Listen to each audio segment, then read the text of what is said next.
Hey everybody, welcome to Obscurities in miniature, and today we've got from Avatars of War some really nice new demons.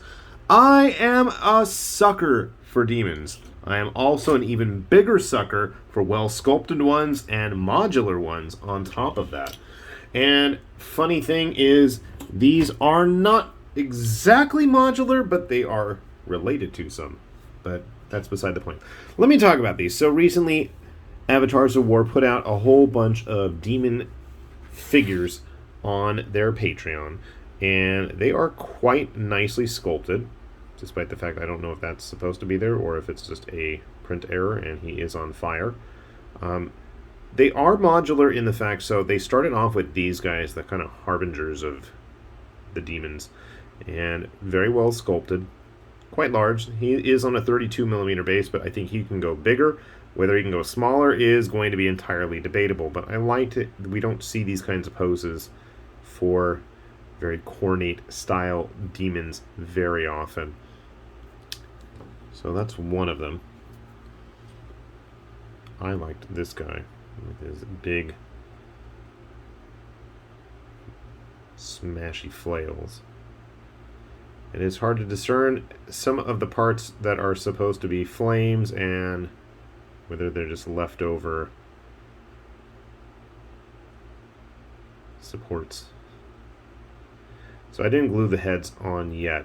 And part of the reason is because the heads are all entirely modular. And then Avatars of War went even crazier and made a set of fully modular infantry demons, and I'm wondering if they're the same size. I haven't printed any yet, partly because, well, in order to print most of the limbs, they're all one file if you want to do the supported ones, and since I have a tiny little Sonic mini printer, literally the print bed is taken up by everything, and I'm just too impatient to actually go ahead and print those parts.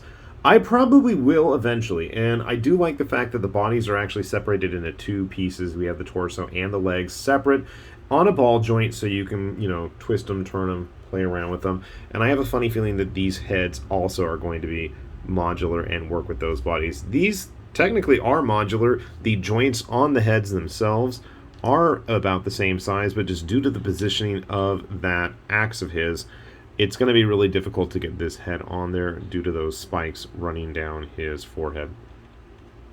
But the idea is definitely there. And hopefully, when I have a chance to get some of those infantry printed up, we'll do another video on them. But that's actually not why I wanted to do this video today. The reason I really wanted to do this video is because he put out a new Demon Lord, and you guys probably know by now, those are my favorite types of demons. I like big, bad-looking models. And I gotta say, I am quite impressed with this guy. So, first of all, he's in a pose we don't often see, and that's in the air. So you can tell he's not too big, but he's definitely bigger than his buddies there. So that's a nice plus. He's also stable. I love that. We actually have, this is all one piece. He came off the print bed like this, and you can see he's got like all the armored straps underneath his tail there, which is kind of a cool touch. Very armored up. I like that. I don't like naked demons so much.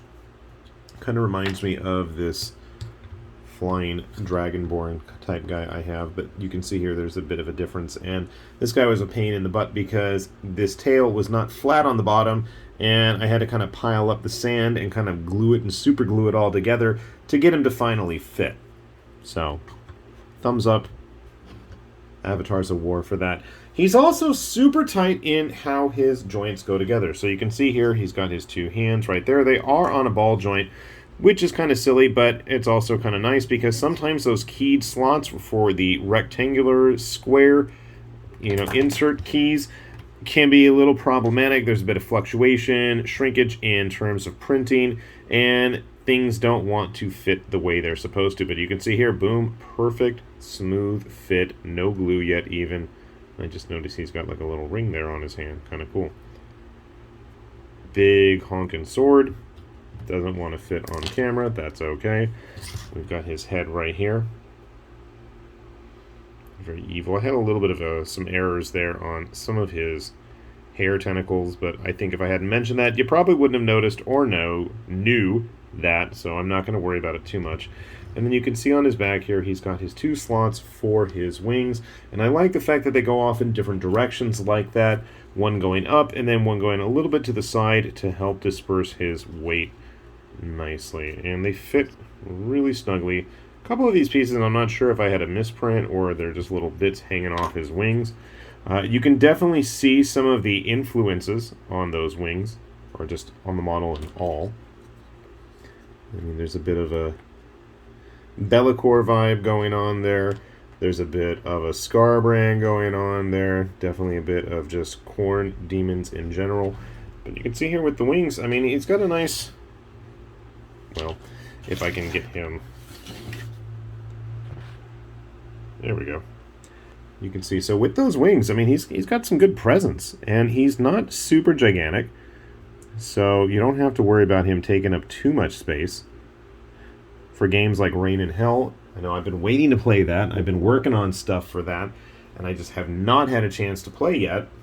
Hopefully I can talk people into that. It just seems like between pandemics, work, kids stuff, doing this, trying to paint, trying to prep, and building things for the heck of it, and actually reading a book every now and then, I don't have a whole lot of free time.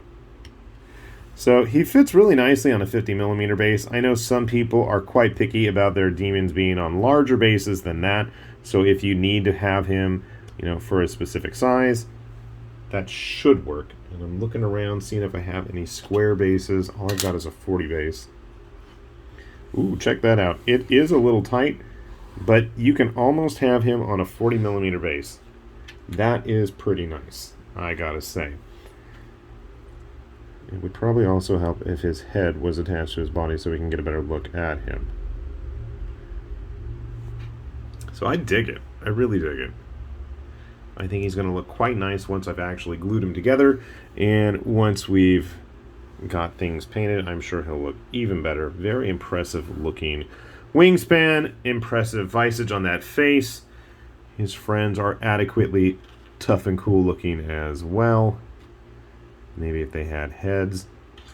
And if you're curious in terms of size, so here is a creature caster demon. Looking eye to eye almost. Now this is obviously not one of the biggest of the creature caster monsters.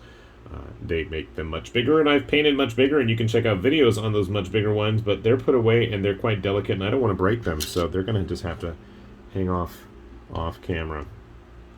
We've got a Gorm at least from Bestiarum still hanging around here. Comparable size. He's on a funky base though.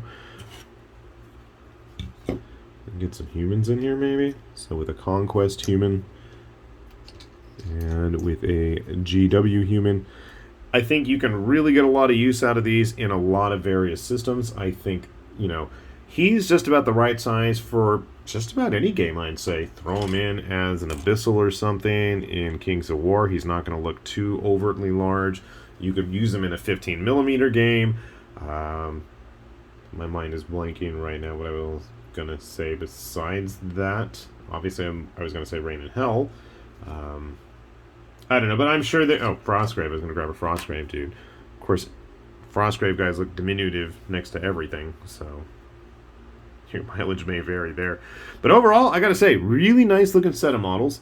There's definitely the fun aspect of if you do this via Patreon or, you know, get it during one of their sales, you probably can get some of those modular guys for a really good price. And I'm going to assume that the modular dudes are just a little bit smaller than these foot soldiers. But if you're like me and you just want to have a bunch of the big bads, I think this guy would make a great demon prince, a great, you know, big demon. I can't think of anything else besides demon princes at the moment in terms of large. To me, the sword doesn't make me think bloodthirster.